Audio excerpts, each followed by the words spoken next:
Su aspecto es monstruoso. Su cuerpo está formado por serpientes, fragmentos y partes humanas.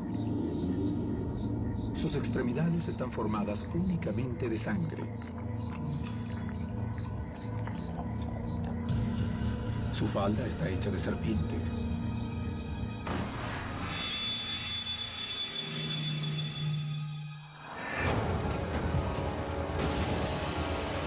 Para Occidente, es un monstruo terrible. Para los aztecas, es Tonantzin, su madre. Este es el mito de la diosa azteca que los evangelizadores no pudieron comprender y no lograron impedir que se transformara en la patrona de México, como uno de los íconos máximos del catolicismo. La Virgen de Guadalupe. Un embarazo milagroso la ha expuesto a la furia de sus otros hijos. Han decidido matarla en el momento en el que esté dando a luz. Ella, la Madre Suprema, la diosa de la tierra, aguarda su trágico final. Su aspecto monstruoso no la salvará de la ira de su familia.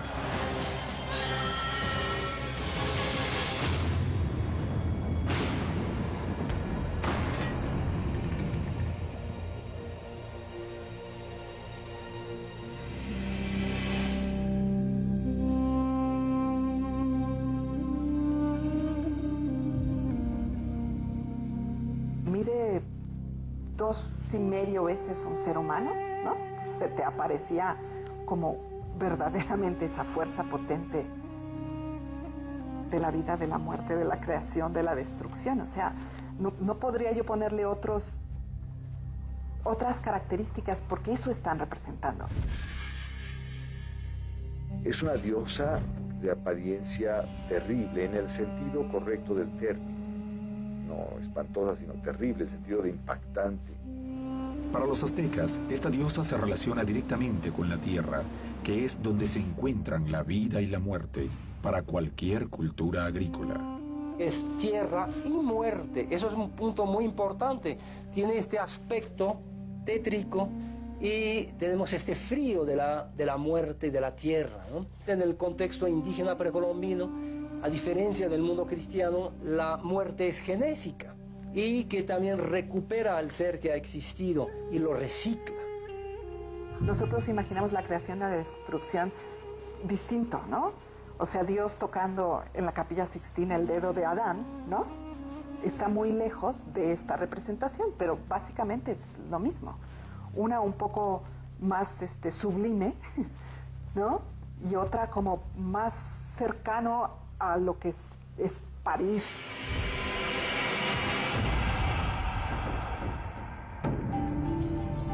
Pero su aspecto no fue siempre el monstruoso con el que pasó a la prosperidad.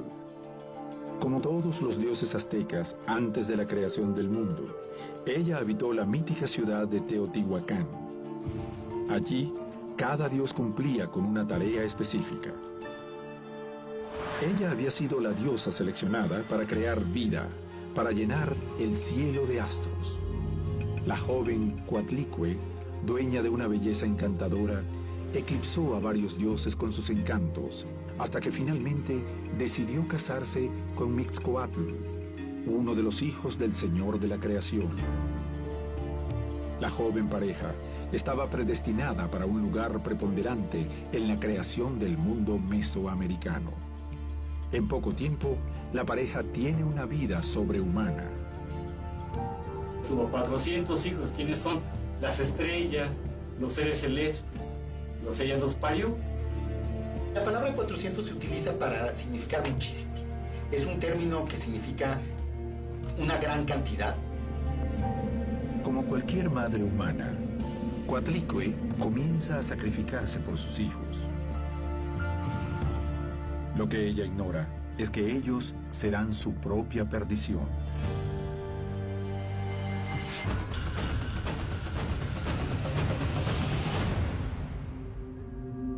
Entre los 400 se destaca una joven diosa que es la hija mayor de Coatlicue Coyolxauhqui, la primogénita, es la luna.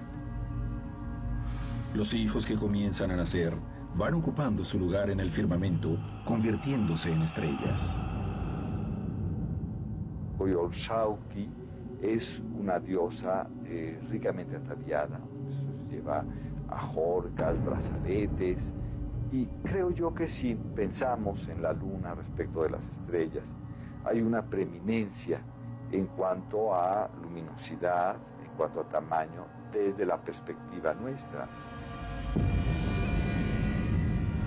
Coyolxauhqui es la hija más poderosa de Coatlicue y Mixcoatl.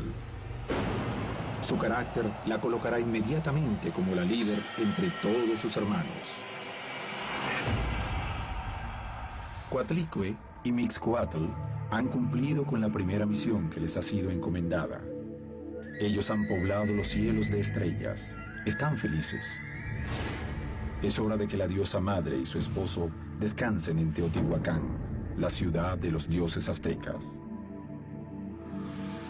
Esta ciudad, ubicada a pocos kilómetros de Tenochtitlán, la capital del imperio, según las leyendas aztecas, había sido antiguamente la residencia de sus propios dioses. Teotihuacán fue una ciudad enorme. O sea, en su tiempo, ¿no? En el 300 de nuestra era, más grande que Roma. Era posiblemente la ciudad más grande del mundo. Era una ciudad multiétnica que había encontrado una manera de absorber a la gente y hacer un crisol de ellas, de una riqueza increíble. Teotihuacán, una ciudad muy anterior al imperio azteca, comenzó a construirse aproximadamente en el año 100 a.C., pero su apogeo llegaría en el siglo III después de Cristo. Llegó a albergar a más de 200.000 habitantes. Era un punto de confluencia de diferentes culturas americanas y hasta sus calles llegaban visitantes de todo el continente. Era tan grande que no necesitaba protegerse de los agresores externos. Para el siglo VII, la ciudad comenzó un lento declive que concluyó cuando prácticamente fue abandonada por sus habitantes. Hasta el día de hoy, los motivos de la gran migración son desconocidos. Para cuando los aztecas llegaron al Valle de México en el siglo XII, la ciudad ya se encontraba en ruinas. Ante la grandeza de sus construcciones, el imperio naciente no pudo dejar de nombrar a esta ciudad como el lugar de donde provenían sus dioses. Todas las ciudades mesoamericanas reflejan la primera historia de la creación. Entonces estas grandes pirámides son la representación de la primera tierra. Son monumentos que marcan el tiempo, a partir de los cuales puedes observar el sol y puedes organizar la vida de tu comunidad. Y eso era Teotihuacán. Tenía la pirámide del sol, la pirámide de la luna, con todas sus historias míticas, la calzada de los muertos, con todos sus edificios, y después barrios y barrios y barrios y barrios. Este sitio maravilloso era para los aztecas la morada de los dioses. Allí estaban sus templos y el lugar a donde debían dirigirse. Así que allí arriban Coatlicue y su esposo Mixcoatl. La vida le sonreía a la joven pareja, sin embargo, no será así para siempre. Coatlicue ocupa su lugar entre los dioses. Ella ha cumplido con su mandato, cubrir el cielo de estrellas. Sin embargo, una tragedia está a punto de ocurrir. Coatlicue comienza a sospechar de su esposo y empieza a seguirlo a escondidas. En ese momento, descubre que él la engaña con una mujer. La vida de la diosa y de toda su familia está a punto de cambiar para siempre.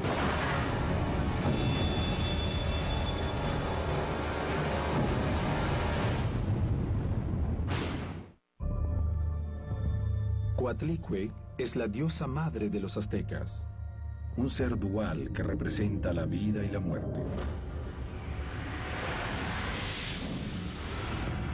Ella es maternal y vive feliz junto a su esposo, el dios de las nubes, Mixcoatl, en la ciudad de Teotihuacán. Sin embargo, algo está a punto de cambiar para siempre. Junto a su esposo, ha concebido a más de 400 hijos que fueron a ocupar el lugar de las estrellas. Coatlicue vive en su templo en total armonía con su esposo y sus hijos. Sin embargo, hay una sospecha en su corazón que necesita despejar. Mixcoatl sale de casa y Coatlicue lo sigue a escondidas. Mixcoatl era un gran conquistador que vencía en los pueblos, pero que también molestaba a las mujeres. Chimalma aparece desnuda frente a él, entonces él trata de flecharla y finalmente termina teniendo relaciones sexuales con ella. En ese momento, descubre la verdad. La diosa madre no puede creer lo que está viendo. Y en este momento aprovechan para quitarle su culto sagrado de Mixcoatl, que era como su energía, su fuerza, y logran matarlo. En un ataque de furia, Coatlicue se arroja sobre la pareja de amantes.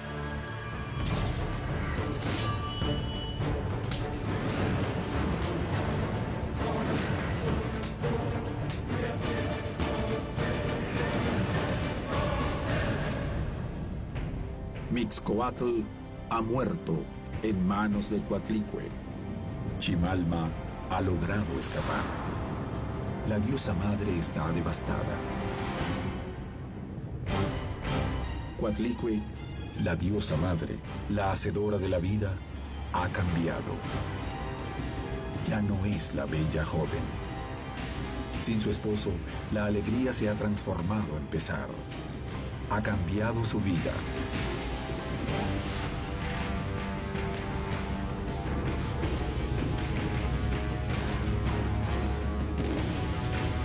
Ahora solo se dedica a su templo. Y decide dedicarse a cuidar el templo, ya sea en la misma Tula o cerca de Tula, en un lugar que se llama Coatepec, que a la letra es el Cerro de la Serpiente. Coatepec en realidad es el nombre de las pirámides en general, de los grandes templos, que es un lugar sagrado, y ella se dedica a barrer, que es un acto de penitencia.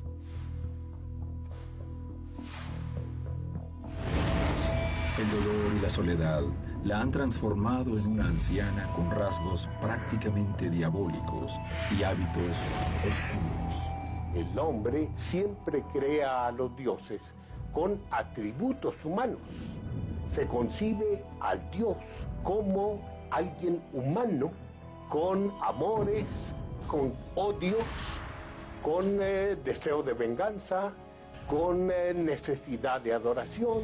Entonces así tenemos que ver a los dioses mesoamericanos. La diosa madre permanece dentro de su santuario día tras día, intentando olvidar su dolor. Ella se esconde, mientras que su apetito sangriento se agranda y comienza a exigir sangre humana.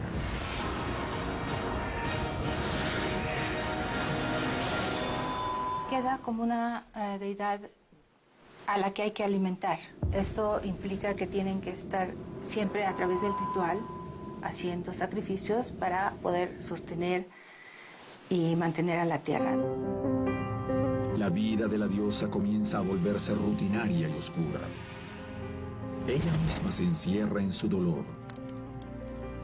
Coatlicue piensa que su vida ha terminado, que sus días pasarán dentro de su templo. Sin embargo, un hecho milagroso cambiará para siempre la rutina de la diosa.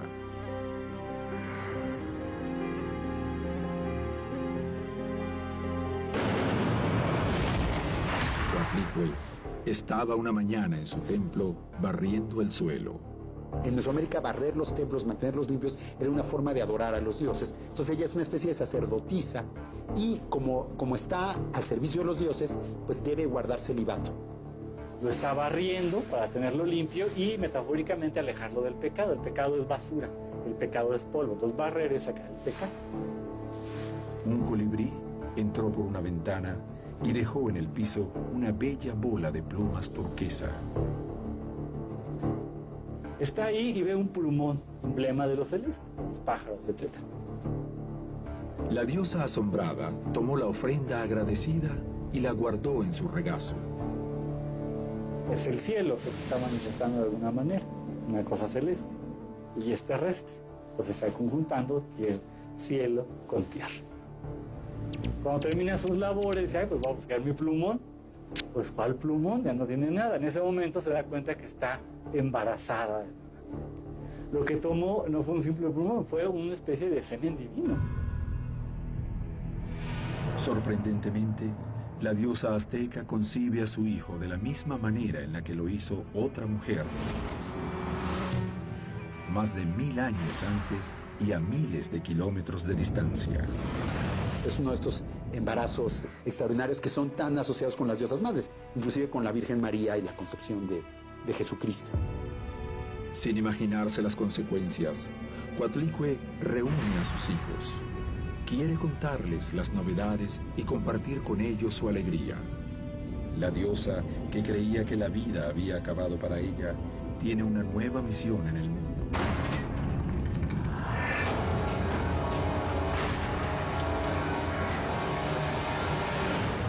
En su seno, lleva a un nuevo Dios, al que seguramente le aguardan grandes proezas.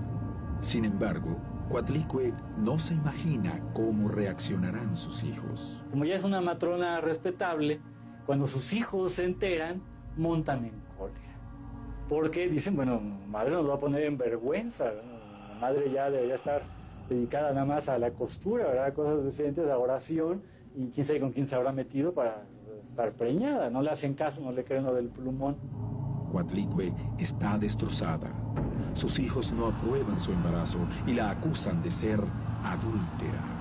Su alegría se transforma en temor. Ella se queda sola. Sabe que sus hijos son capaces de cualquier tipo de venganza. Lo toman como una afrenta a su honor porque les parece que la diosa rompió el celibato que debía guardar por estar dedicada al culto a los dioses. Y entonces deciden irla a matar. La deshonra para los aztecas solo se paga con la muerte. ¿Quiénes son sus hijos? Las estrellas, los Tenzon-Huitznahuac, los 400 estrellas del sur, y encabezado por una de sus hijas. Son 401 en realidad, porque son 400 sureños, los Huitznahuaque, o los espinosos, y Coyolxauhqui, la diosa del caracol de la luna, que es la hija mayor. Coyolxauhqui decide matar a su madre y comienza a organizar a sus hermanos, los Tenzon-Huitznáhuac, para llevar a cabo su objetivo. En realidad, a todos menos uno.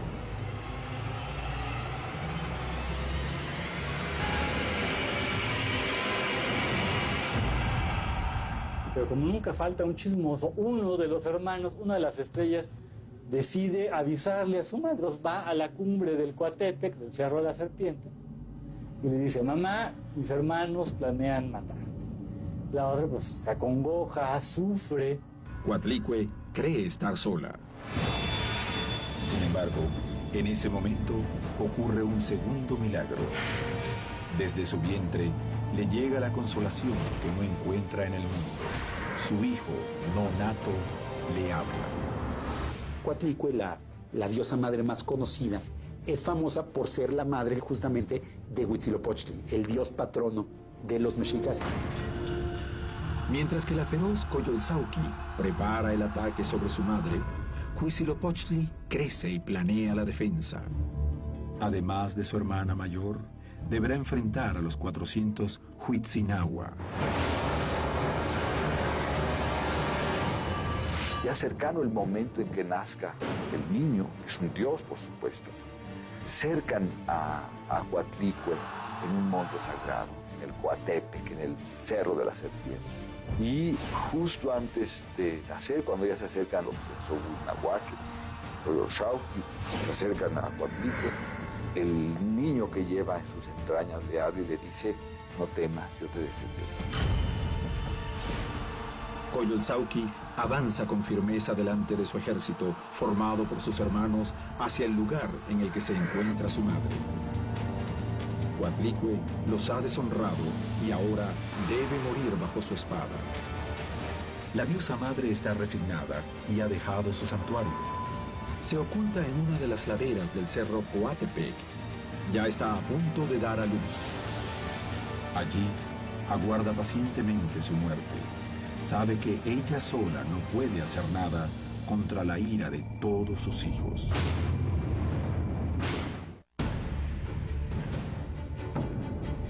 Coatlicue, la diosa madre de los aztecas, aguarda con resignación su trágico destino. Un ejército formado por sus hijos avanza hacia ella. Son más de 400 dioses furiosos que están dispuestos a todo. A su cabeza se encuentra Coyolxauhqui, la hija mayor de Coatlicue. Coatlicue solo se aferra a un milagro. Desde su vientre, el hijo que crece, el futuro dios de la guerra de los aztecas, Huitzilopochtli, ha prometido protegerla. Pero él ni siquiera ha nacido.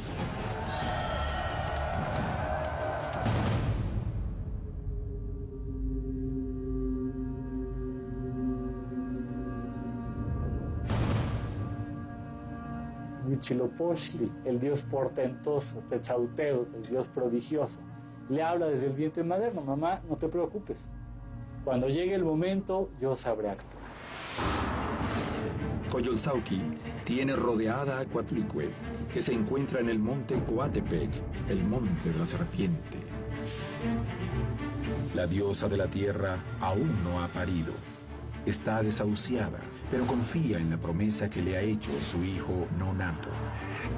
Pero, ¿pudo haber existido el escenario de esta terrible batalla? ¿Este feroz instinto de matricidio?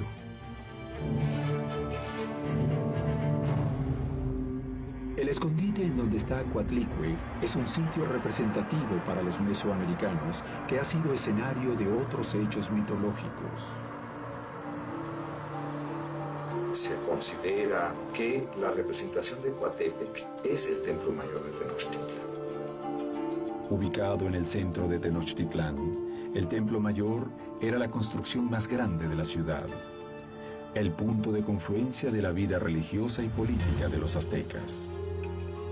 Es muy posible que Coatlicue, el monolito que conocemos nosotros, estuviera en la parte superior del templo, flanqueando de manera pareada dos monolitos iguales a cada lado del templo mayor. Sobre el templo mayor, los españoles construyeron la Catedral Metropolitana de México. Hasta este lugar habría llegado Coyolxauhqui para buscar a su madre. Existen pruebas que así lo consideraban los aztecas. Lo que dio la pauta para ello fue el que se encontrara el espléndido monolito de Coyolxauhqui en el templo mayor. Y no es extraño que esta batalla estuviese a punto de desarrollarse en el lugar en donde los aztecas realizaban la mayor parte de sus sacrificios humanos.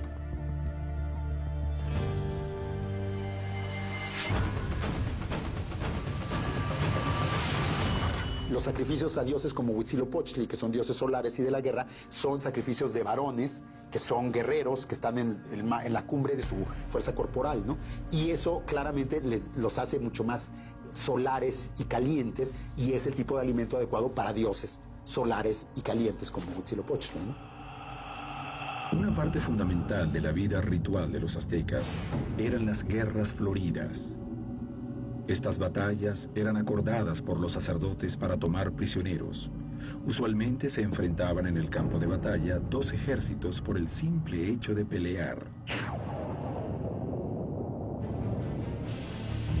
Sin embargo, el objetivo era mucho más profundo. Sin esas batallas, no había prisioneros para ser sacrificados. Sin sangre humana, los dioses no se alimentaban y el mundo se destruía.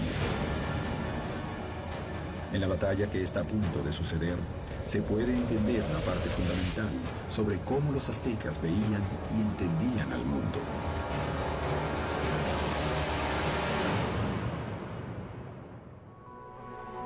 Cuatrocientos sureños van a atacar a una mujer que consideran inerme. Creo que ahí hay una metáfora de la identidad de los propios aztecas o mexicas, que eran un pueblo que había comenzado su historia como un pueblo débil, como un pueblo extranjero, como un pueblo sin patria, sin tierra, sin rey, sin nada. Coyolxauhqui no busca una batalla justa, solo quiere vengarse de su madre. El resultado de la contienda parece obvio. Sin embargo, es el motivo por el que Huitzilopochtli adquirirá gran parte de su fama.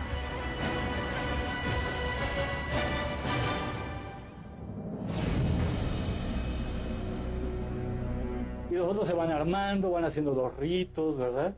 El otro, el rajón, digamos, el chismoso, va y viene y le cuenta, mamá, ya están acicalando para la guerra. Ay, qué horror. Huitzilopochtli, algo, espérate ahorita. Nosotros ya están ataviando, porque para la guerra hay que ir decentemente vestido, ¿no? Se ponen pintura facial, hacen ritos, sacan sus mejores armas, se ponen tocados, se ponen joyas, porque la guerra era un asunto serio. El tiempo se acorta. El dios de la guerra de los aztecas ya tiene un plan. Aún nadie lo sabe. Coyolxauhqui ya está sobre el cerro Coatepec. Según parece, la historia de Huitzilopochtli está por terminar antes de haber comenzado. Sin embargo, Huitzilopochtli no está dispuesto a incumplir con la promesa que le ha hecho a su madre. En un instante comienza el parto de Coatlicue, pero no será un nacimiento normal.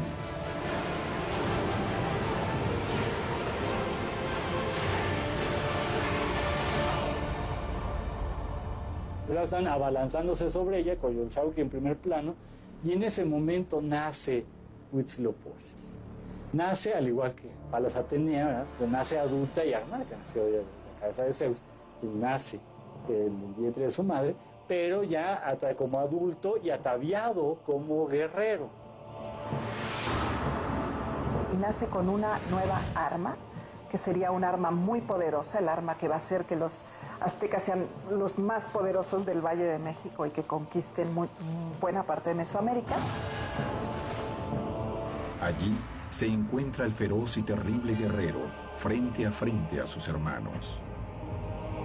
No es un niño indefenso. Ha nacido preparado para la guerra y está dispuesto a defender a su madre hasta las últimas consecuencias. Y nace sobre todo con un arma prodigiosa, que es la Xiuhcoatl, la serpiente de turquesa, y con esa arma confronta a sus hermanos.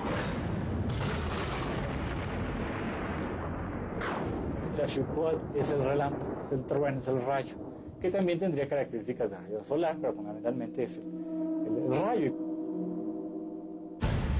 Coyolxauhqui está al frente de sus 400 hermanos y avanzan como un ejército compacto para matar a su madre y a Huitzilopochtli. Coatlicue observa cómo todos sus hijos están a punto de enfrentarse en una batalla a muerte. Ella, la diosa madre, la creadora, está a punto de contemplar una de las escenas de destrucción más terribles de la mitología mesoamericana. Huitzilopochtli no tiene intención de rendirse. Coyolxauhqui, la cabeza de sus 400 hermanos, también piensa en llegar hasta las últimas consecuencias. La masacre está a punto de comenzar.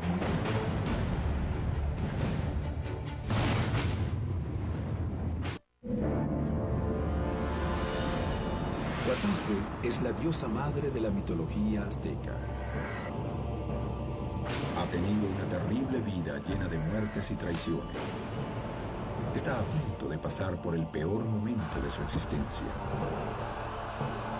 Ella se encuentra en la ladera del monte Coatepec. Acaba de dar a luz a su último hijo, Huitzilopochtli, el dios de la guerra de los aztecas. Ese embarazo milagroso, sin relación con un hombre, ha sido la sentencia de muerte firmada por Coyolxauhqui, su hija mayor. Huitzilopochtli ha nacido como un gran guerrero ataviado con sus vestimentas. Coatlicue está a punto de ser testigo de la peor masacre de la mitología mesoamericana. Huitzilopochtli ataca a sus hermanos como un guerrero valeroso. Y también armado con la Xiuhcoatl, la serpiente de turquesa, que serían las traducciones, o serpiente de fuego. Con ese rayo ataca a sus hermanos. Su objetivo es enfrentarse a Coyolxauhqui, la líder de la rebelión. Se inicia una lucha en la cual perecen muchos de sus hermanos.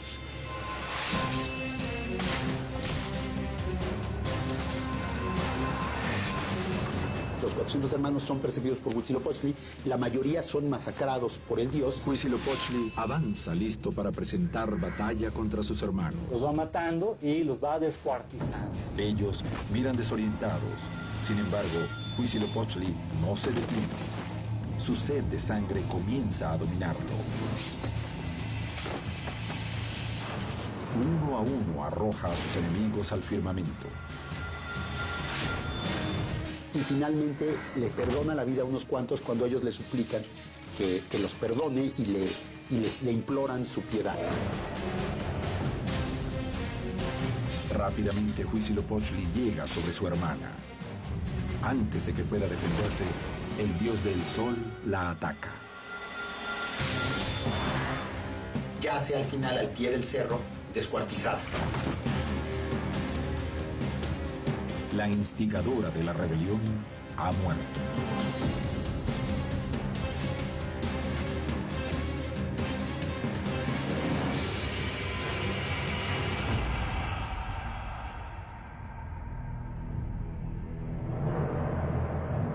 Después de la batalla, el dios de la guerra toma a su madre y juntos regresan al santuario de la Casa Negra. Acaba de nacer el dios más implacable de Mesoamérica, al que los conquistadores españoles, siglos después, emparentarán con el demonio.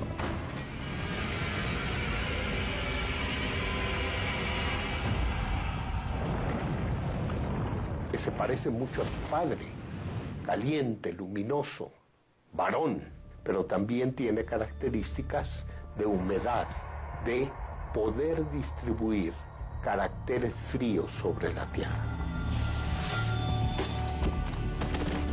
Dentro de todo el mito de Huitzilopochtli, era fundamental su primera batalla y cómo había salvado a su madre. Pero hay otra explicación para esta feroz batalla. Viene a simbolizar la caída de la luna, la muerte de los hermanos, la caída de las estrellas y el nacimiento cotidiano del sol en el horizonte.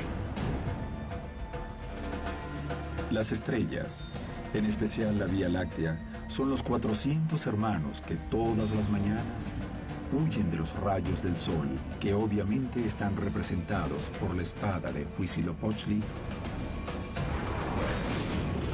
Xiuhcoatl.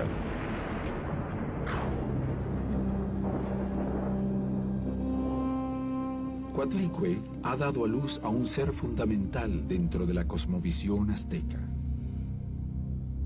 Y sin quererlo, le ha dado orden al mundo. Coatlicue escapa el sacrificio, pero su hija es sacrificada. Aquí el mensaje que se nos está dando es que los órdenes cósmicos, el cosmos ordenado es masculino. Y que para poder ordenar el cosmos se tiene que sacrificar, desmembrar y destruir a las mujeres, pero que por otro lado el cosmos está hecho de la materia de las mujeres. O sea, la tierra está hecha del cuerpo de Tlahtecutli y de alguna manera Huitzilopochtli, su poder nace de la derrota de su hermana Coyolxauhqui.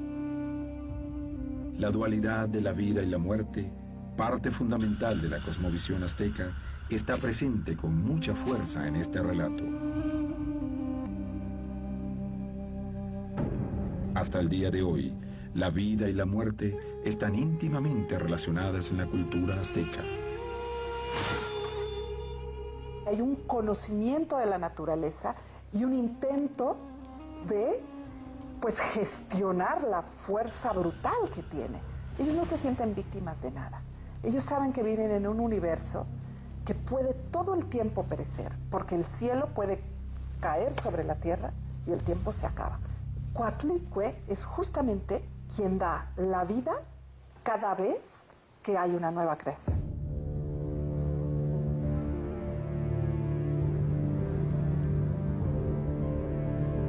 El tiempo de los aztecas comienza a regirse tras el parto de Coatlicue.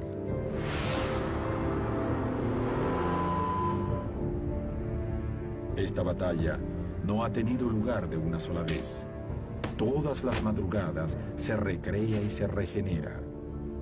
Cada vez que un nuevo ciclo comenzaba, se ponía en juego la continuidad de la vida. Por eso, debían mantener fuerte a Huitzilopochtli. Él debía triunfar sobre las sombras, debía nacer de la diosa madre y vencer a su hermana. Para ello necesitaba alimentarse con sangre y corazones humanos.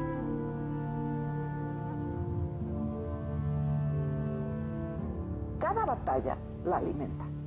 Cada vez que se le ofrece en sacrificio a Coatlicue la vida, ella la devora, ¿no? Y por eso está llena de calaveras y de corazones y manos, porque ella lo recibe como una ofrenda para que continúe la vida, y ella misma que lo recibe es la muerte, ¿no? Coatlicue está nuevamente en su templo. La sangre de sus hijos se ha esparcido en el campo de batalla, y de ella ha nacido el firmamento, el amanecer y el sol.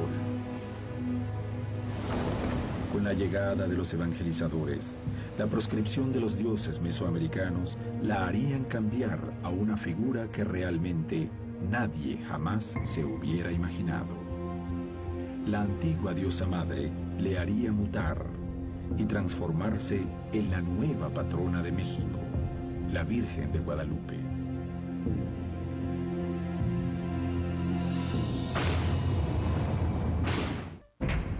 Coatlicue es la diosa madre de los aztecas. Ella ha parido a más de 400 deidades, las estrellas y la luna. Es la madre de Huitzilopochtli, el dios del sol y de la guerra para los aztecas. Sin embargo, con la llegada de los españoles, el reinado de los dioses aztecas llega a su fin, o al menos es lo que parece.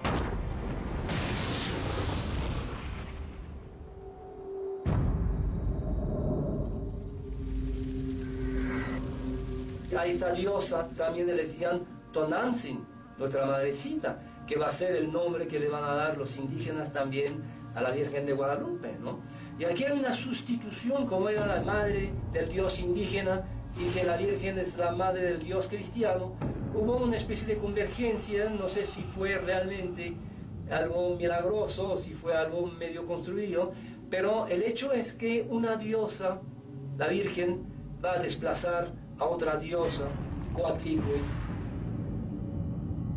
El culto a estas diosas era una parte fundamental del culto religioso mesoamericano, y también por otro lado el culto a las diosas femeninas era una parte muy importante del culto religioso católico. La Virgen María, sobre todo a partir del siglo XIII, empezó a tener mucho éxito en la religión católica. Digamos que a lo largo de la historia de la expansión del cristianismo, la figura de la Virgen María, de la diosa madre católica, se fue asociando con diversas figuras de diosas madres que fue encontrando en el mundo. Y algo parecido pasó en México.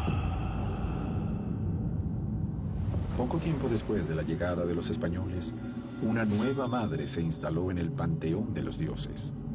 La nueva figura, progenitora del dios de los occidentales, llegaba bajo la advocación de Guadalupe.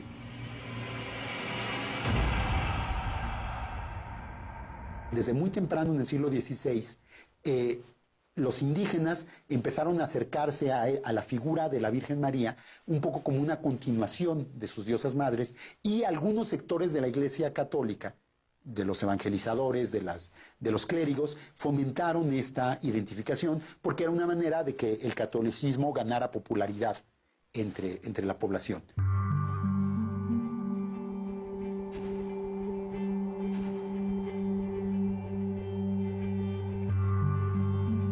La nueva figura rápidamente se transformó en la patrona de todo México, y la devoción de los fieles se expandió rápidamente por el territorio.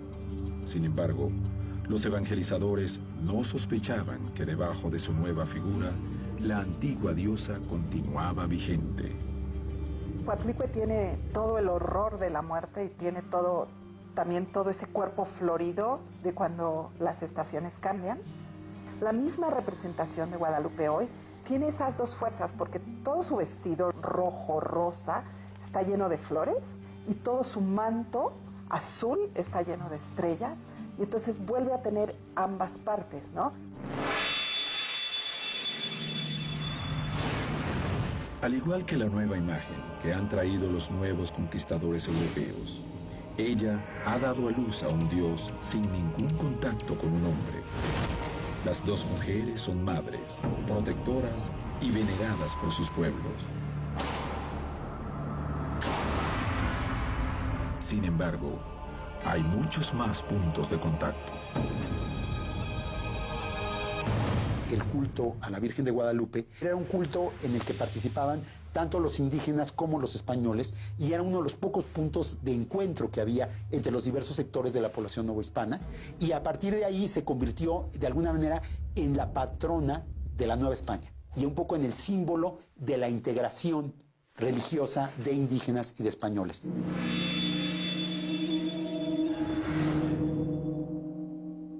Las coincidencias entre las dos figuras femeninas colaboraron con la imposición de la nueva cultura. Mientras Coatlicue observaba la desaparición de su culto, la Virgen de Guadalupe aparecía ocupando su lugar. Esa identificación de la Virgen como diosa madre, inclusive la llaman Tonantzin, que por otro lado en náhuatl significa nuestra madre, y llamar nuestra madre a la Virgen María es una cosa perfectamente aceptable dentro del catolicismo. Entonces, que se llame Tonantzin no necesariamente significa que sea la diosa Tonantzin prehispánica, simplemente es nuestra madre, pero por otro lado, pues sí hay claramente una identificación entre esta diosa y el culto a las diosas madres mesoamericanas. ¿Podría Coatlicue haber cambiado su imagen tenebrosa por la de la dulzura de la Virgen Guadalupe? La Virgen de Guadalupe es una madre calurosa, tierna, ¿no?, que remite a la bondad y a la vida, y la madre de los dioses indígenas es la tierra, es la muerte. Según la leyenda de la conquista, la Virgen María se manifestó frente a Juan Diego, un indígena de Cuautitlán. Ellos habían sido convertidos al cristianismo pocos años después de la conquista española. La Virgen de Guadalupe se le apareció 4 veces a Juan Diego en el cerro Tepeyac. Tras una cuarta aparición, la Virgen ordenó a Juan Diego que se presentara ante el primer obispo de México, Juan de Zumárraga. Juan Diego llevó su ayate lleno de rosas que cortó en el Tepeyac, según la orden de la Virgen. En el Tepeyacac, hoy Tepeyac, ¿no?, había un templo a la Cihuacóatl. La Cihuacóatl es de hecho también Coatlicue, ¿no? Es la madre de los dioses, la madre del dios Huitzilopochtli. Y es interesante de ver que en 1531, según los textos guadalupanos, pues la Virgen le apareció a Juan Diego en este Tepeyacac, donde está ahora el santuario guadalupano. El que Guadalupe esté en el santuario de Tonantzin no es excepcional. La mayoría de los santuarios importantes, sobre todo el centro y sur de México, católicos, están construidos sobre santuarios indígenas importantes.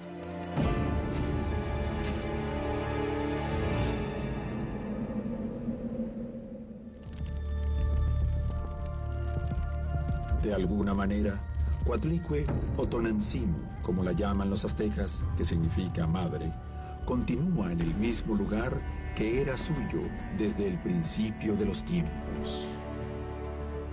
La señora de la vida y de la muerte.